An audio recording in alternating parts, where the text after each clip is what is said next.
This documentary by Before Caledonia looks at the major prehistoric sites and lesser known standing stones at the Ness of Brodgar complex on Orkney mainland, which makes up the heart of Neolithic Orkney. Please leave a comment below on your favourite site. The Ring of BOOKAN.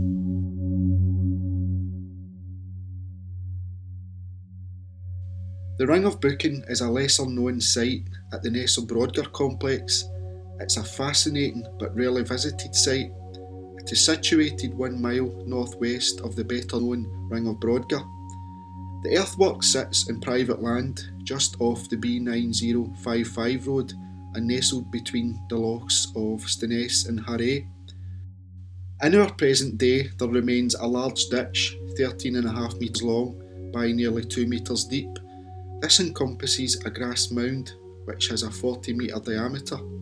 Enough is left to realise this was once and still is a very important site at the Ness of Brodgar. There is no obvious entrance, but the east arc has been ploughed heavily, and on top of the mound you can find some random stonework. The Ring of BOOKAN has never been excavated and the interpretation of the site is unclear. A geophysical survey was launched in 2009 to 2010. A detailed survey of the site's interior recorded a discrete and coherent group of earthworks. Comparison with the results of geophysical surveys appear to confirm the presence of a concentration of stonework in its original position, which may add weight to the interpretation of the site as a chambered cairn. The Ring of BOOKAN may have been a maze-how type construction. In 1849, the John O'Groats Journal mentions the stone circle was being used by Druids as a place of worship. Hopefully in the future the site will be thoroughly investigated and the ring may bring to light some of its secrets which could have been lying dormant since deep antiquity.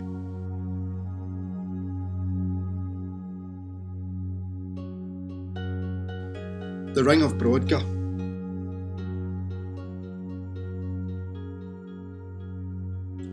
The Ring of Brodgar is the largest stone circle in Scotland and is like a crown of Neolithic Britain. It is a major component of Orkney's World Heritage Sites.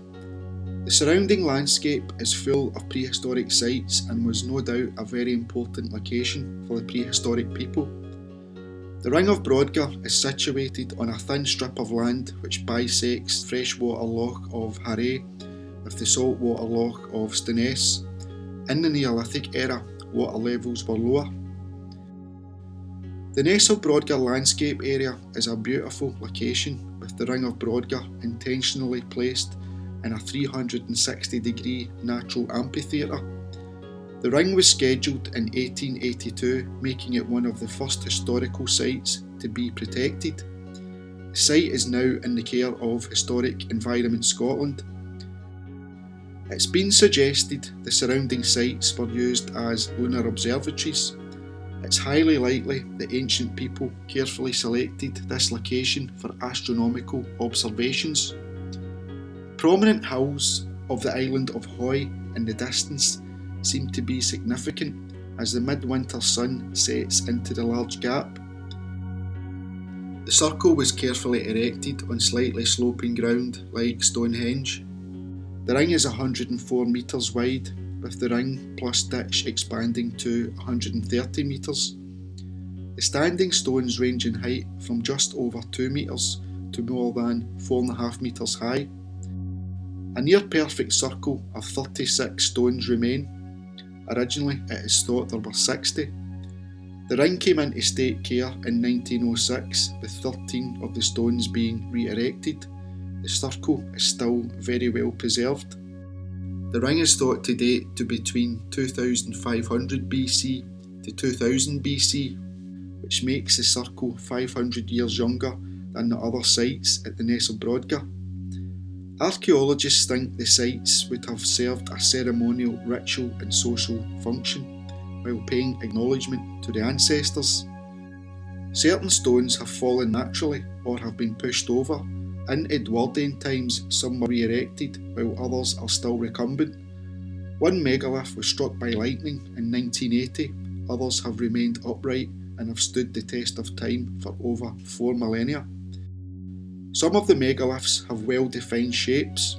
One is very similar to a human profile, where you can make out a head, torso, arms and legs. Perhaps this is an ancestor overlooking or guarding the site. There are 2 entrances into the ring, one at the southeast and another at the northwest. These entrances are wide enough for 2 people standing side by side to enter or exit. The ditch does not have an outer bank, however the first account of the circle in 1529 by Joe Ben has a bank reported. Material from the ditch went into the internal area. The surplus material may have been used for the surrounding mounds. During excavations, the ditch was found to be nearly 10 metres wide by nearly 3.5 metres deep, and the sides were also found to be steeper. Archaeologists excavated 3 thin trenches in 1973. This is the only archaeological records to date. They found no evidence for a bank. A 19th century report of turf stripping took place. Geophysical surveying has shown archaeology very little, and the circle's interior remains unexcavated. Surrounding the Ring of Brodgar is at least 13 so-called burial mounds. The youngest may date to 1500 BC. The oldest may precede the circle and explain the position and erection of the ring. Unmethodical excavations of these mounds took place in the 18th and 19th centuries. These prehistoric mounds have modern names like Plumcake Mound, South Mound, Fresh Knowe and Salt Knowe. These sites are reminiscent of the mounds surrounding Stonehenge, but on a much smaller scale. Scottish geologist Hugh Miller visited in 1846 and quoted, "They look like an assemblage of ancient druids, mysteriously stern and invincibly silent and shaggy."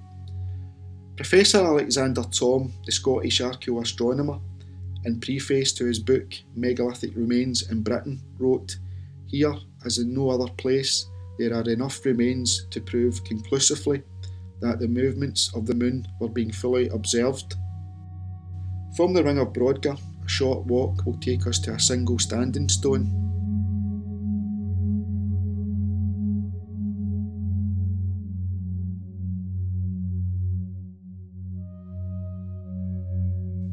The Comet Stone. The so-called Comet Stone is now a solitary outlier, positioned just metres from Scotland's biggest stone circle. From the Comet Stone is a very good vantage point to view the entire Ring of Brodgar.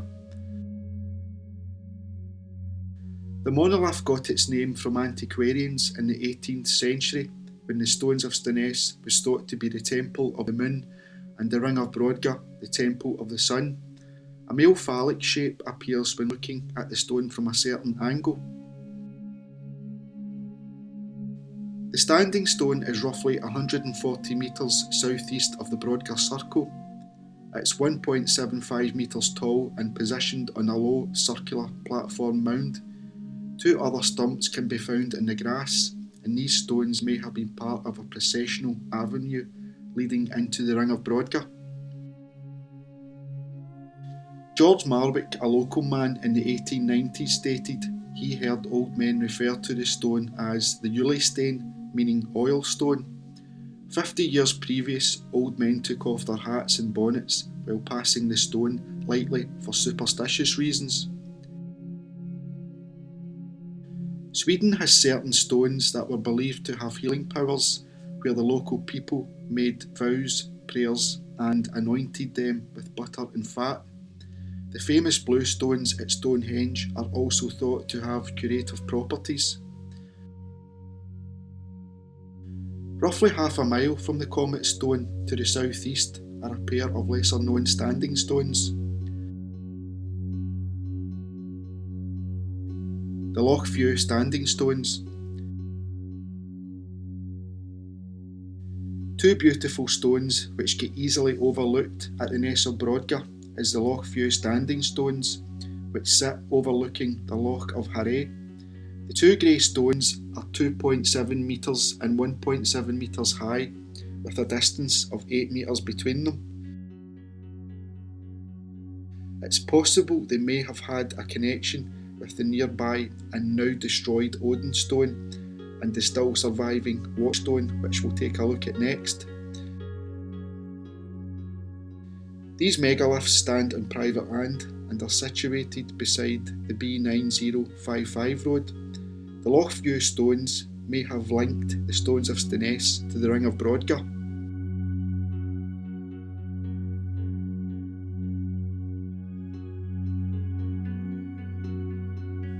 The Watchstone. A very important megalith at the Ness of Brodgar is the Watchstone. This monolith was no doubt a very important component at the complex and skillfully erected by the Neolithic people. The Watchstone is around 5.5 metres high and 1.5 metres broad and can be seen from the close by and well known stones of Ness. In 1930, at the side of the road, a bank was dug and the stump of a second stone was found 13 metres away and close to the edge of Loch Ness.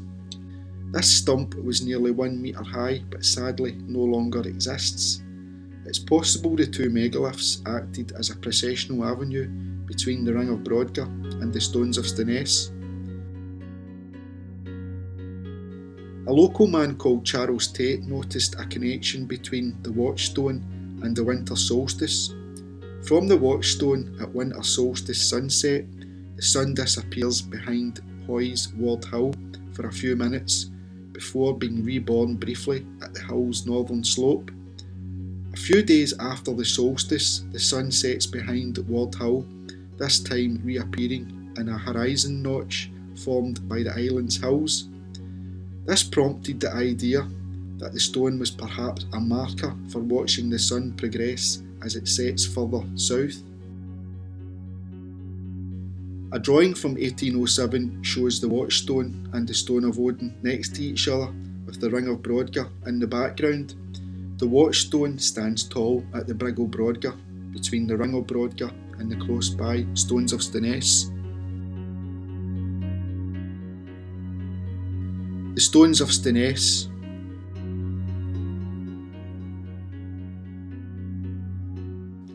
The stones of Ness is one of the 4 sites which make up the heart of Neolithic Orkney's World Heritage Sites. The stones are situated in mainland Orkney, 9 miles from the north coast of Scotland, across the Pentland Firth. The name Ness derives from Steinis, an Old Norse word meaning stone promontory.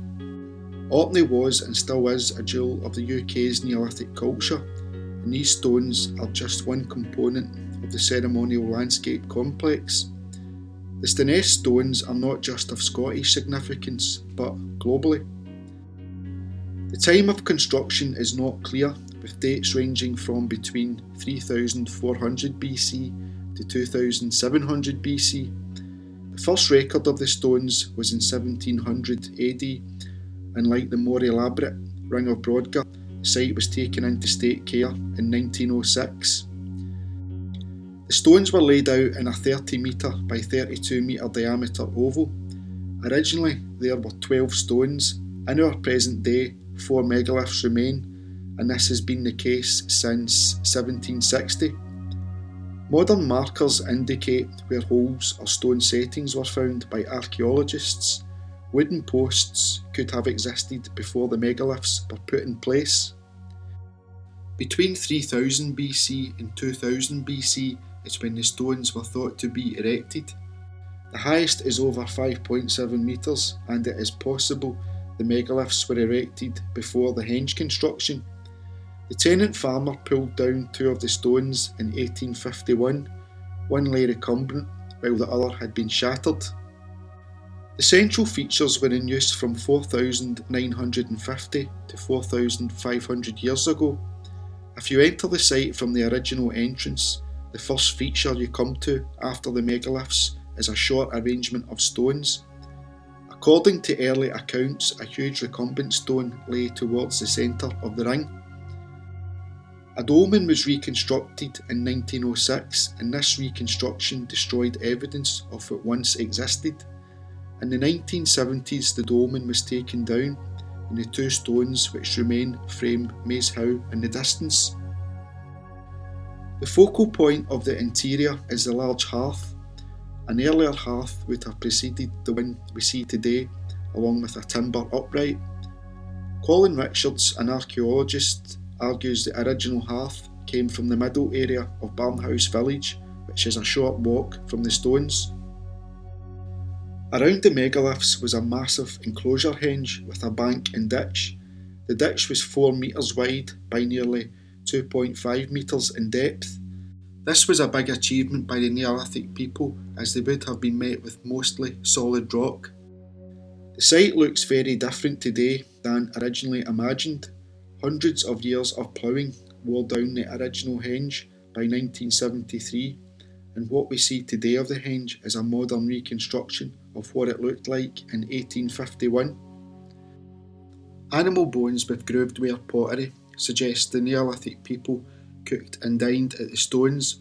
This grooved ware pottery has been excavated at some of the best known ancient sites in Scotland and England. There is evidence of fire in the small central slab setting. There are signs of activity from a much later time period in the site's history. Pits were dug and filled with pottery jars. These were also found in nearby Iron Age settlements from 3,000 years later. A short walk of 200 metres from the stones will bring you to a reconstructed prehistoric village.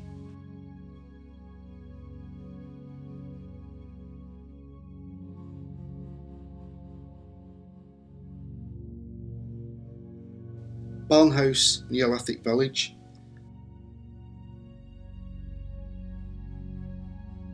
Barnhouse is a lesser known site in the Brodgar area. The village gets overshadowed by the close by World Heritage sites, but while researching the village, the site comes alive from its excavation finds and alignments. As a Neolithic settlement, Barnhouse is unique in its close proximity to contemporary prehistoric sites like Maes Howe, the Ring of Brodgar and the Stones of Ness. What we see today at Barnhouse is a modern reconstruction of the foundations of 4 excavated buildings. This is only a small portion of the whole village, and these dwellings are from various stages from the village timeline. There is evidence of remains of up to 14 buildings. The bulk of these constructions were for everyday living. Other buildings served different purposes. A geophysical survey was undertaken of nearby fields and shows more of the village extending towards the direction of Maes Howe.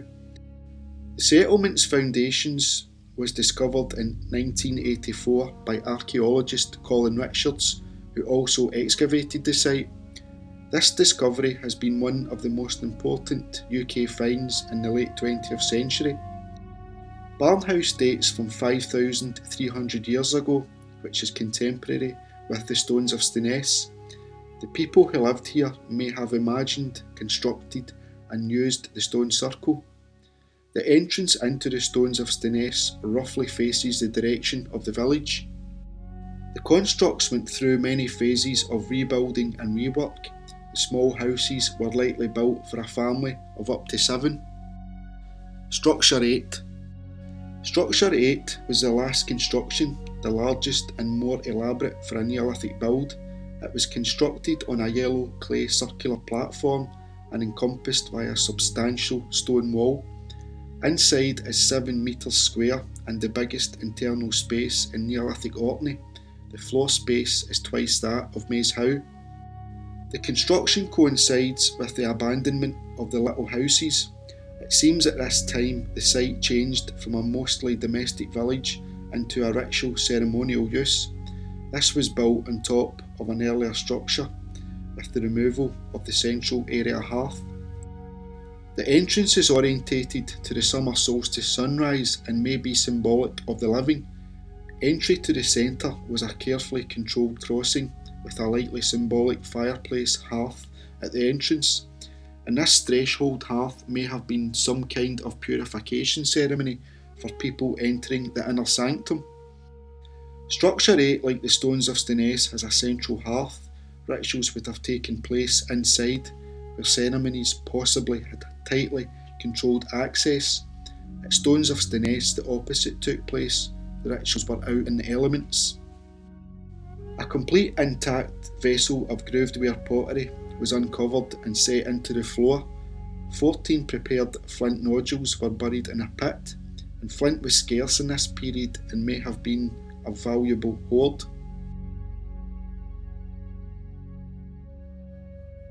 House 2. House 2 is the second biggest building and also one of the more elaborate builds with high quality masonry like Maes Howe. The builders wanted the exterior stonework to be noticed. Here we have 2 chambers and a hearth in each central area. This site compares in layout design to the passage grave Quantor Ness. Like Structure 8, this was built on a clay platform with a more complex layout design than the other dwellings. This building was maintained over the course of its life. It is thought the west section was for eating and the east section mainly cooking. The interior is split in two by partitions. A stone slab next to the fireplace covered a pit or kist. At winter solstice sunrise, the sunlight penetrates the entrance for 1 hour, weather permitting, and illuminates the kist cover. 2 unfinished mace heads were uncovered and seem to have been made in the west section. A polished stone chisel was found buried in the east recess. This may suggest the making of ceremonial objects. On the surface area at Barnhouse before discovery, burnt bone and flint tools were spotted. After excavation, the walls were partially reconstructed. Grooved ware pottery was found at Barnhouse, Skara Brae and many other chambered cairns in Orkney and mainland Scotland, and 2 quern stones were also found. Burnt remains show people had more sheep than cattle. A number of pieces of pitchstone from the Isle of Arran and imported flint were uncovered. This shows trade links with the west coast of Scotland.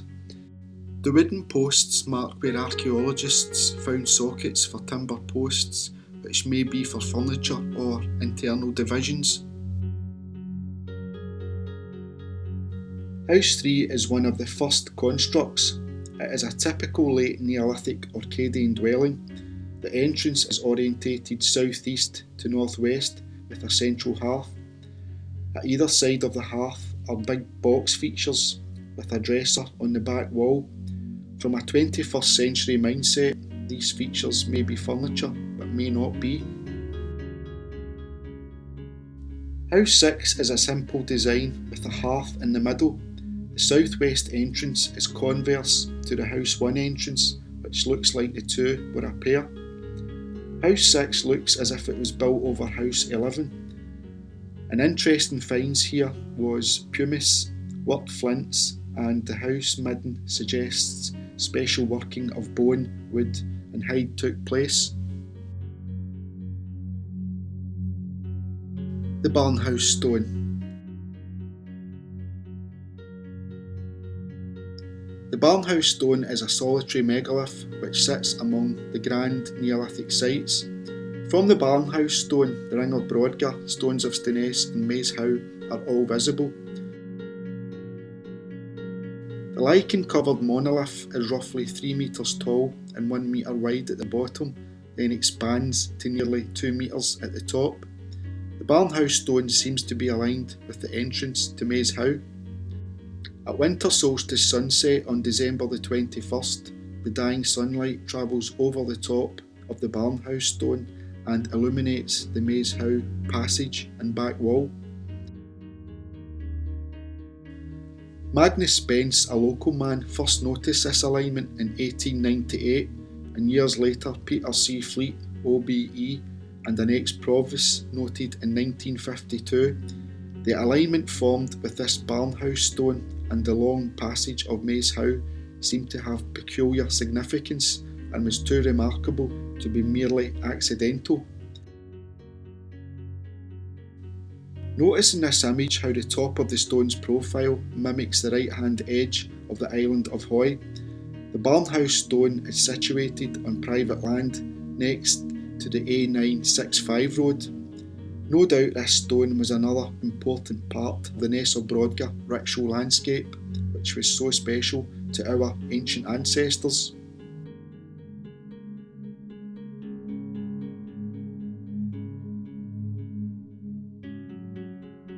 Before Caledonia is a Scottish prehistory project which focuses on the Neolithic and Bronze Age stone circles, standing stones and rock art. Before Caledonia is also a Facebook group where you can share photos, articles and YouTube videos on Scotland's ancient sites. If you would like to support the project, you can through Patreon or PayPal with the links below in the description box or on the YouTube channel homepage. Feel free to share the videos and leave a comment for a personal reply. Please subscribe for regular content. Thanks for watching, thanks to my Patreons, and a megalithic thanks to the ancient Neolithic people in Orkney.